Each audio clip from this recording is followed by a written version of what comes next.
Hey everybody, so this is Shannon Evette, and listen, I'm letting you guys in on a little private prayer time of mine.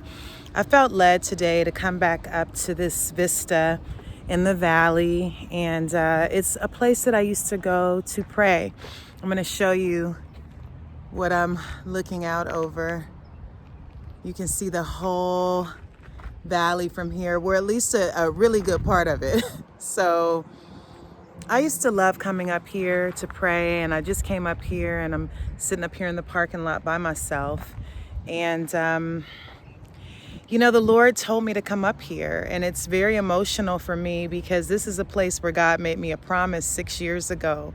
6 years ago, God made me a promise at the top of this very vista, and it has not manifested yet. And sometimes as you're waiting on a promise to manifest, you go through so many phases. You go through that phase of giving it back over to God. I see my hair sticking up. You go through that phase of giving it back over to God. You go through that phase of weeping. You go through that phase of sometimes judging God, thinking that God is withholding something from you. You can go through the phase of just becoming cynical and hardening your heart and just not wanting to want it anymore. You can go through a phase of extreme faith, and then God, whenever you do it, you do it. And then you can find yourself weeping 2 days after that. Like, when are you going to do it? There's so many things that we go through in this faith walk. And, I count it all joy. I count it all joy because as we're tested in the waiting process, man, does it develop us. It develops our perseverance. It develops our strength. It develops our confidence and our faith in God. But listen, the beautiful thing is that it's any day now.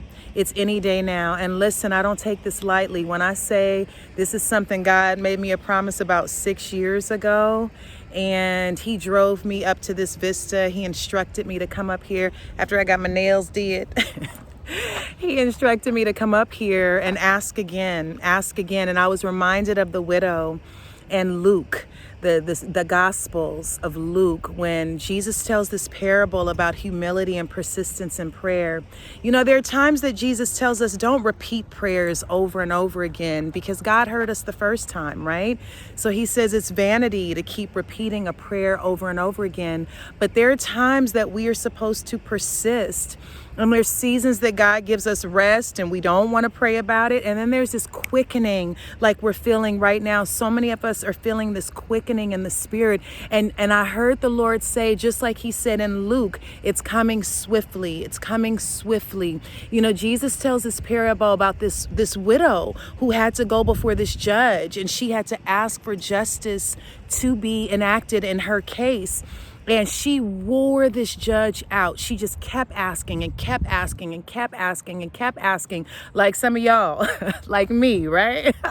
We have worn out the throne room. We have worn out our prayer closet. We have cried many tears because something locked in our spirits, and we know that we heard what we heard, and it resonated in our spirits as truth. And so we just haven't been able to let it go. We've let it go, but then we've come back to it, or we've let it go and then we've come back to it, and it won't leave us because it is a promise from God. God is not obligated to answer our prayers. God is never obligated to answer our prayers because our prayers could be off. Our prayers could be wrong. Our prayers could be misaligned. Our prayers could actually harm us if there's something that we're asking for that's not in alignment with God. But God is absolutely bound to his promises. God is absolutely bound to his promises. And so if God has made you a promise, like God made me 6 years ago right up here on this vista, I heard the Lord tell me to come back to the place of the promise because he's moving swiftly.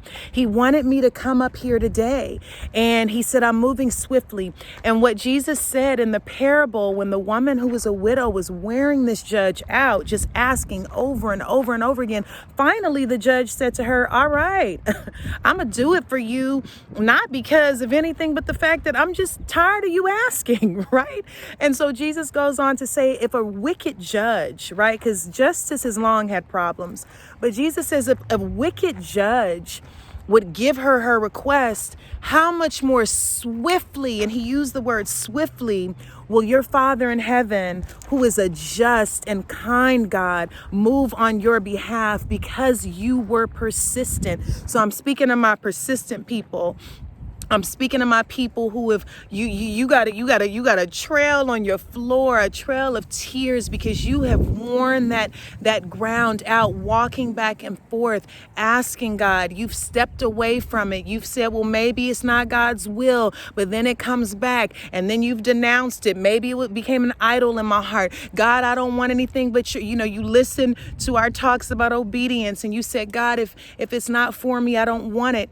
You've gone through all these things and yet it won't leave you. God told me any day now, any day now, any day now. It's swiftly. And God knows my heart. And he knows the healing that I've had to go through with actually releasing desires. He knows your heart. He knows the healing that you've had to go through when you've wanted and waited for something, and he's taught you that discipline and he's taught you that perseverance. God is not playing games with the hearts of his people, but I hear him saying any day now, it will come swiftly. It will come swiftly. His word will not return void. God is not obligated to my prayers because my prayers can be misaligned.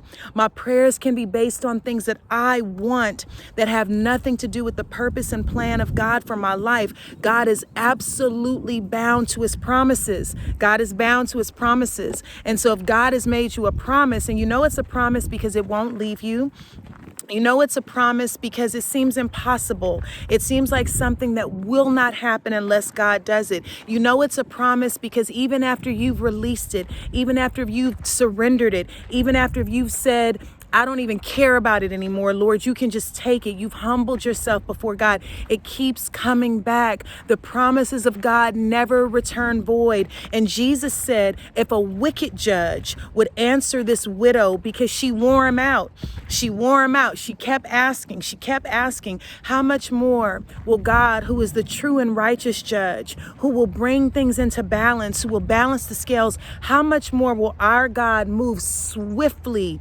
on our behalf? I'm like, this hair won't stop sticking up. Amen. How much more will our God move swiftly on our behalf? So I'm going to sit here. I'm going to go back to my car and I'm going to sit here and continue to listen to God. But I just had to say that because I heard any day now, and it won't leave me. So if God has made you a promise, just know that he's not a man who would lie. God is going to keep his word and his promise with you.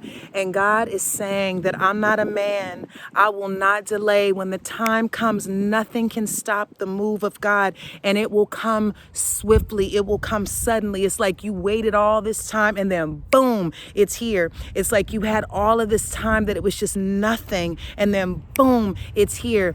Any day now, God is moving swiftly on your behalf. Amen. God bless you guys. I'll see you soon. Bye.